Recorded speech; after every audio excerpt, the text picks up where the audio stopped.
मनुष्य के सारे संबंधों का आधार है अपेक्षा।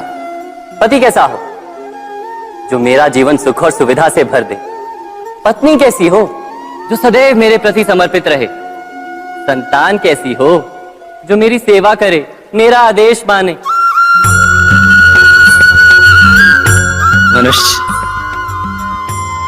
मनुष्य उसी को प्रेम भी कर पाता है जो उसकी अपेक्षा पूर्ण करता है, और अपेक्षा की तो नियति है भंग होना। कैसे? क्योंकि अपेक्षा मनुष्य के मस्तिष्क में जन्म लेती है। कोई अन्य व्यक्ति उसकी अपेक्षाओं के बारे में जान ही नहीं पाता। पूर्ण करने की प्रामाणिक इच्छा हो तब भी कोई मनुष्य किसी की अपेक्षाओं को पूर्ण नहीं कर पाता, और वहां से जन्म लेता है संघर्ष। सारे संबंध संघर्ष में परिवर्तित हो जाते। पर मनुष्य अपेक्षा को संबंध का आधार ना बनाए और स्वीकार करे केवल संबंध का आधार, तो क्या ये जीवन स्वयमेव सुख और शांति से नहीं भर जाएगा? स्वयं विचार कीजिएगा।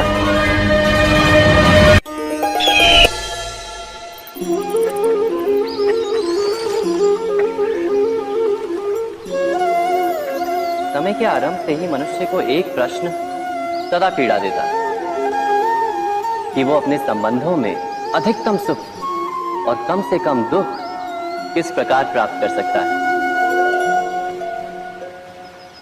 क्या आपके सारे संबंधों ने आपको संपूर्ण संतोष दिया है? विचार कीजिए। हमारा जीवन संबंधों पर आधारित है, हमारी सुरक्षा संबंधों पर आधारित है।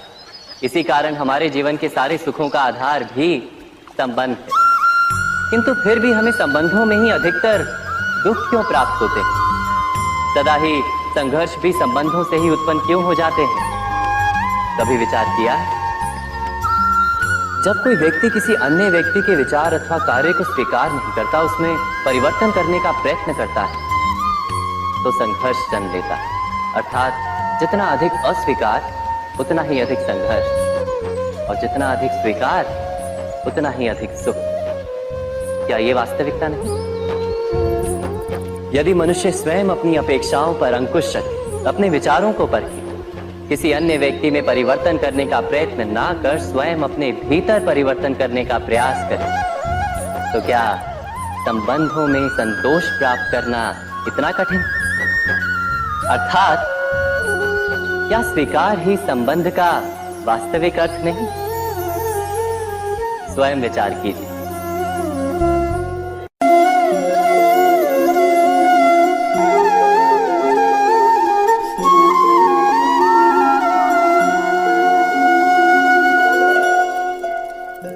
जब किसी व्यक्ति को किसी घटना में अन्याय का अनुभव होता है, तो वो घटना उसके अंतर को झकझोर देती।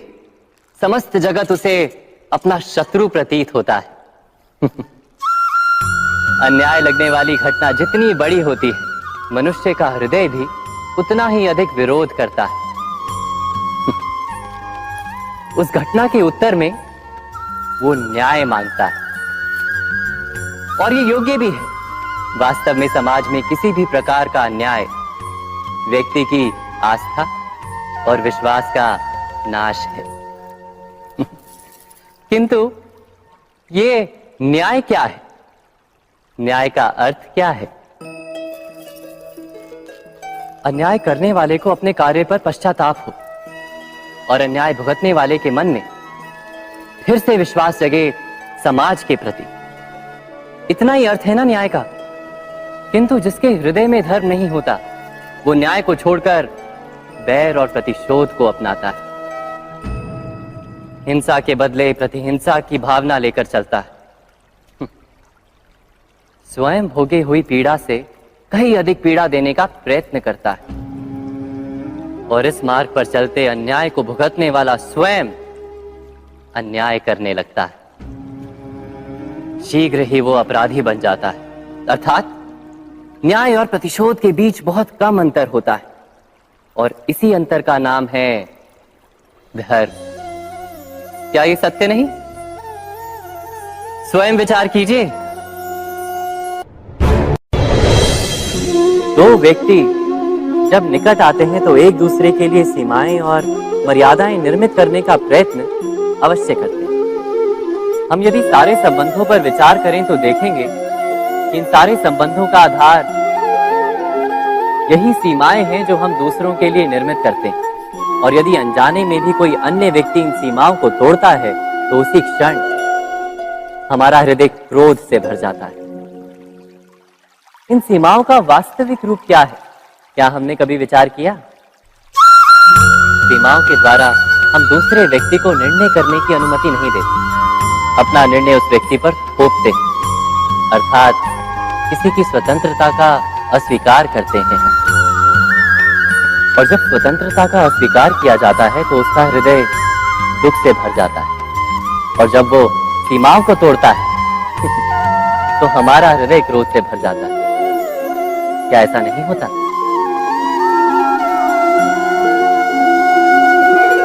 पर यदि एक दूसरे की स्वतंत्रता का सम्मान किया जाए तो किसी मर्यादाओं या सीमाओं की आवश्यकता ही नहीं होती।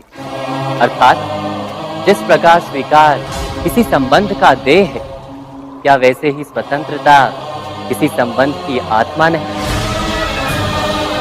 स्वयं विचार कीजिए।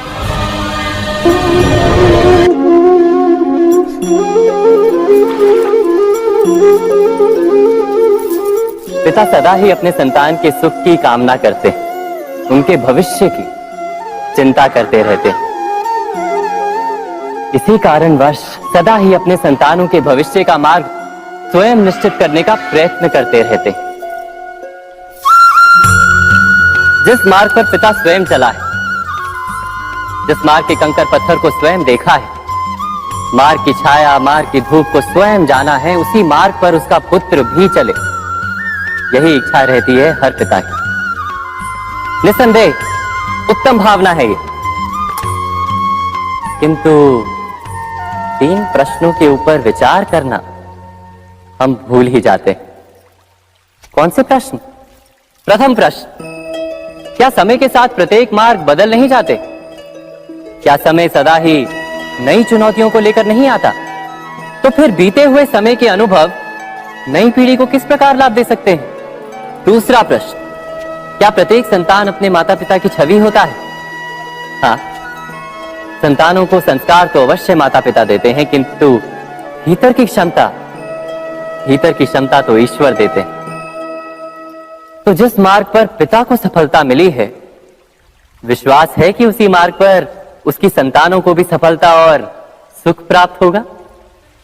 तीसरा प्रश्न, क्या जीवन के संघर्ष और चुनौतियां लाभकारी नहीं होती? क्या प्रत्येक नया प्रश्न एक नए उत्तर का द्वार नहीं खोलता?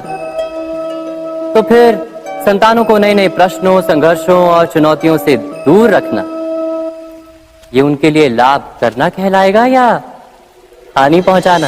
अर्थात जिस प्रकार संतान के भविष्य का निर्माण करने के बदले उसके चरित्र का निर्माण करना श्रेष्ठ है, वैसे संतानों के जीवन का मार्ग निश्चित करने के बदले उन्हें नए संघर्षों के साथ जूझने के लिए मनोबल व ज्ञान देना अधिक लाभदायक नहीं होगा? स्वयं विचार कीजिए। सबके जीवन में ऐसा प्रसंग अवश्य आता है कि सत्य कहने का निश्चय होता है हृदय में, किंतु मुख से सत्य निकल नहीं पाता। कोई भय मन को घेर लेता है। किसी घटना अथवा प्रसंग के बारे में बात करना या फिर स्वयं से कोई भूल हो जाए उसके बारे में कुछ बोलना, क्या ये सत्य है? नहीं, ये तो केवल तथ्य है। अर्थात जैसा हुआ था वैसा केवल बोल देना सामान्य सी बात है। किंतु कभी कभी उस तथ्य को बोलते हुए भी भय लगता है। कदाचित किसी दूसरे की भावनाओं का विचार आता है मन, दूसरे को दुख होगा, ये भय भी शब्दों को रोकता है। तो ये सत्य क्या है?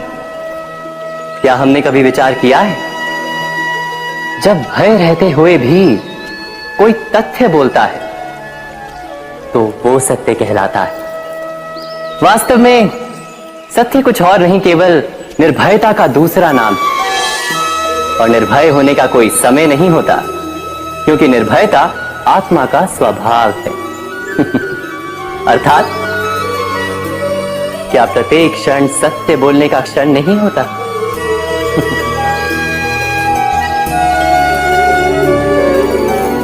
स्वयं विचार कीजिए, जब भी किसी की आशा और इच्छा भंग होती है तो उसका हृदय क्रोध से भर जाता है। जिस व्यक्ति को वो अपना अपराधी समझता है उसे दंड देने का प्रयत्न करता है। पर क्या हमारी इच्छा या आशा का भंग होना क्या सदा ही किसी का अपराध होता है? इच्छाओं के अपूर्ण रहने के तो कई कारण हो सकते हैं। कुछ तो संजोग के कारण अधूरी रह जाती हैं और कुछ नियति के कारण। और कभी कभी इच्छाओं का स्वरूप ही ऐसा होता है कि वो पूर्ण नहीं हो पाती। बिना परिस्थिति पर विचार किए किसी को अपराधी मान लेना न्याय नहीं, प्रतिशोध है। न्याय का आधार तो दया है, करुणा है, और प्रतिशोध का आधार क्रोध, अहंकार। अर्थात हृदय में करुणा धारण किए बिना किसी के अपराध के विषय में विचार करना, किसी को दंड देना क्या अपने आप में ही अन्याय नहीं? स्वयं विचार कीजिए।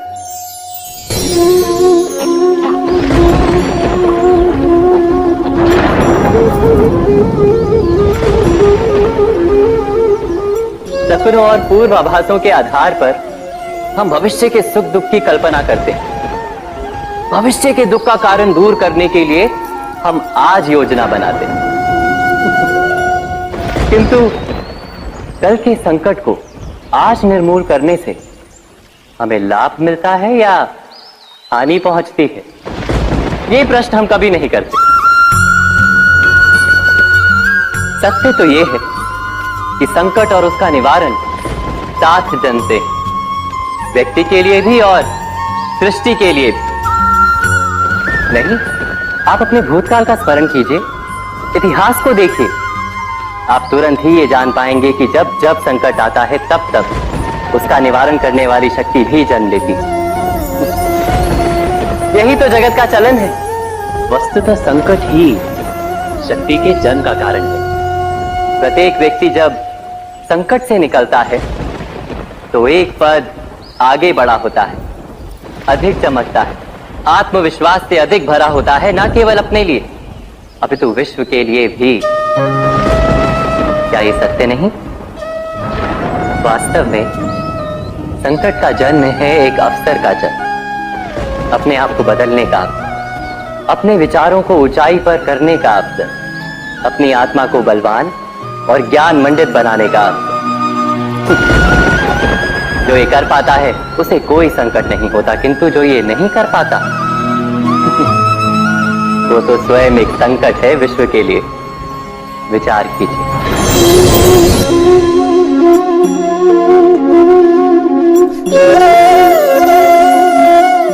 परंपरा में धर्म बसता है और परंपराएं ही धर्म को संभालने का कार्य करती हैं, ये सत्य है। पर क्या केवल परंपरा ही धर्म है?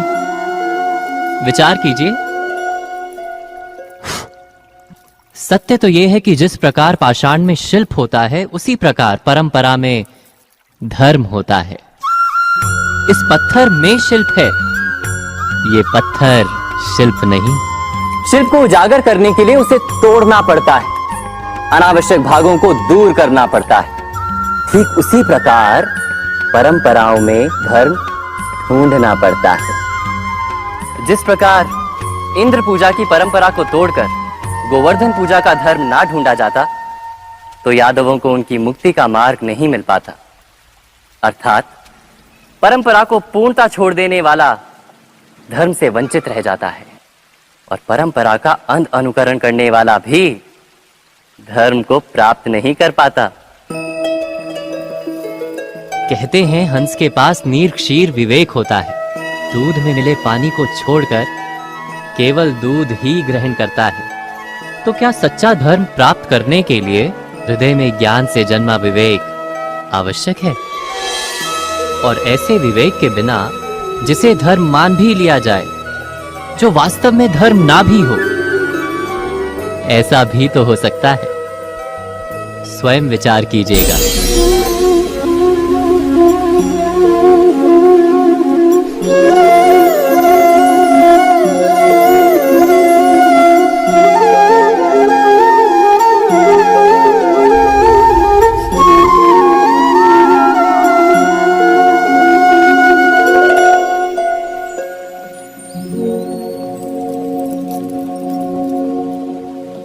भविष्य के आधार पर सब आज का निर्णय लेना चाहते हैं।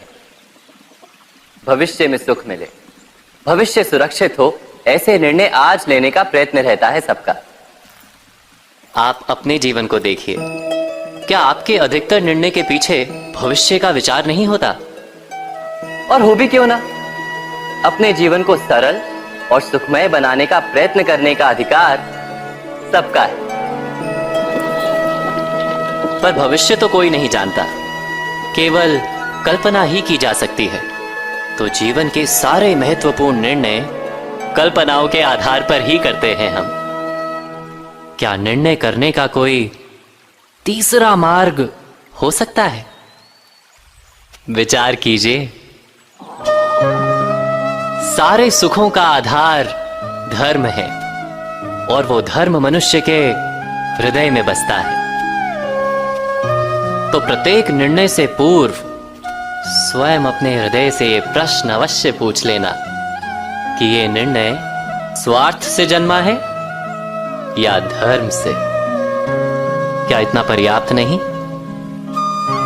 भविष्य के बदले धर्म का विचार करने से क्या भविष्य अधिक सुखपूर्ण नहीं होगा? स्वयं विचार कीजिए। व्यक्ति को जब उसके अपराध का दंड मिलता है, तब कभी कभी उस न्याय को देखकर मन कचोटता है। प्रश्न उठता है हृदय में कि जब वो अपराध हुआ था तब व्यक्ति भिन्न था। उसके पश्चात उसने इतने पश्चाताप किए, स्वयं में इतना परिवर्तन किया, फिर उसे दंड क्यों मिले? पर जहां आघात होता है वहां प्रत्याघात भी होता है। जैसा कर्म वैसा फल। यदि किसी को प्रेम दोगे तो सुख प्राप्त होगा, यदि किसी की हत्या करोगे तो मृत्यु दंड मिलेगा। जैसा कार्य वैसा ही न्याय। तो फिर प्रायश्चित और पश्चाताप का कोई मूल्य नहीं है? अवश्य है मूल्य। प्रायश्चित और पश्चाताप मनुष्य की आत्मा को बलवान करता है, आने वाले दंड को स्वीकार करने के लिए मनुष्य को तैयार करता है। अर्थात बिना प्रायश्चित के दंड स्वीकार करने का कोई मूल्य है? स्वयं विचार कीजिए।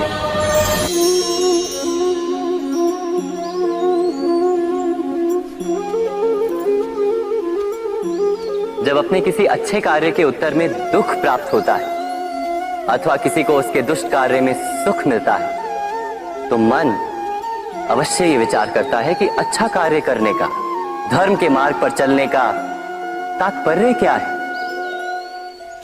पर दुष्ट आत्मा को क्या प्राप्त होता है ये भी देखिए। दुष्टता करने वाला हृदय सदा चंचल रहता है, अकुलाता रहता है। मन में सदा नए नए संघर्ष उत्पन्न होते हैं। अविश्वास उसे जीवन भर दौड़ाता है। क्या ये सुख? जबकि धर्म पे चलने वाले, अच्छा कार्य करने वाले, सच्चरित्र व्यक्ति का हृदय शांत रहता है। परिस्थितियां उसके जीवन के सुख में बाधा नहीं बनती। समाज में सम्मान और मन में संतोष रहता है सदा। अर्थात अच्छा बर्ताव भविष्य में किसी सुख का मार्ग नहीं। अच्छा बर्ताव स्वयं सुख, अथवा बुरा बर्ताव भविष्य में किसी दुख का मार्ग नहीं। अधर्म उसी क्षण दुख उत्पन्न करता है। धर्म से सुख नहीं, धर्म स्वयं।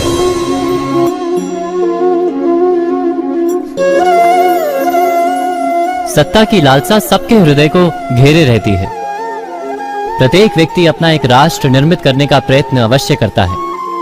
फिर वो राष्ट्र गुरु राष्ट्र की भांति बहुत बड़ा हो या फिर अपने परिवार तक सीमित हो, वो सत्ता प्राप्त करने का प्रयास अवश्य करता है।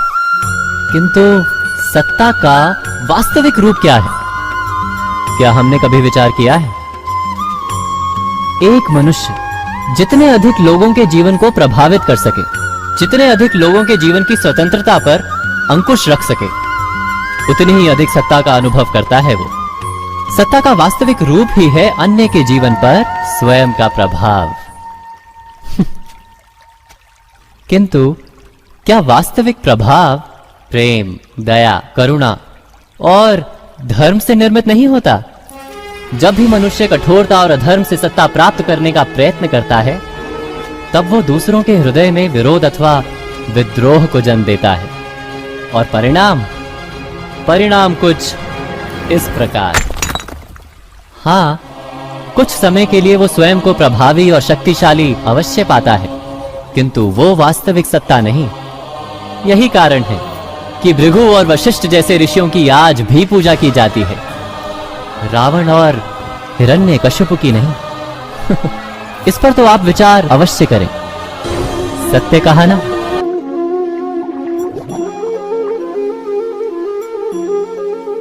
इस संसार में आने वाला प्रत्येक बालक संपूर्णतः संस्कार रहित होता है। उसके अंतर पर ना किसी अच्छे संस्कार के चिन्ह अंकित होते हैं, ना ही बुरे संस्कार के। अर्थात जन्म से बालक में ना कोई गुण होता है और ना ही कोई दोष। तो ये दोष अथवा गुण किस प्रकार प्राप्त होते हैं? क्या हमने कभी विचार किया है? जो बात माता पिता के मुख से निरंतर सुनी जाती है, वही बात उनकी संतानों के हृदय का संस्कार बनती है। जैसे किसी गांव में नदी तट तक एक पगडंडी बन जाती है केवल उस मार्ग पर बार बार चलने के कारण। अर्थात माता पिता के हृदय की इच्छाएं उनकी संतानों के हृदय का दोष अथवा गुण बनकर जन्म लेती हैं। क्या ये सत्य नहीं? पर फिर भी जब उनकी संतानों में कोई दोष दिखाई देता है, तो माता पिता आश्चर्य और दुख से भर जाते हैं। माता पिता का हृदय ये प्रश्न करता है कि उनकी संतानों में ये कुसंस्कार आए कहां से। सत्य तो यही है कि माता पिता अपनी संतानों को अनजाने में ही कुसंस्कार के बीज दे देते हैं, जो उनके संतानों की हृदय भूमि पर कुसंस्कार का वृक्ष बनकर उगता है। अर्थात अपनी संतानों को सुसंस्कारी और धर्ममय बनाने की आशा रखने वाले प्रत्येक माता पिता को प्रथम अपने हृदय की इच्छाओं पर अंकुश रखना क्या अनिवार्य नहीं?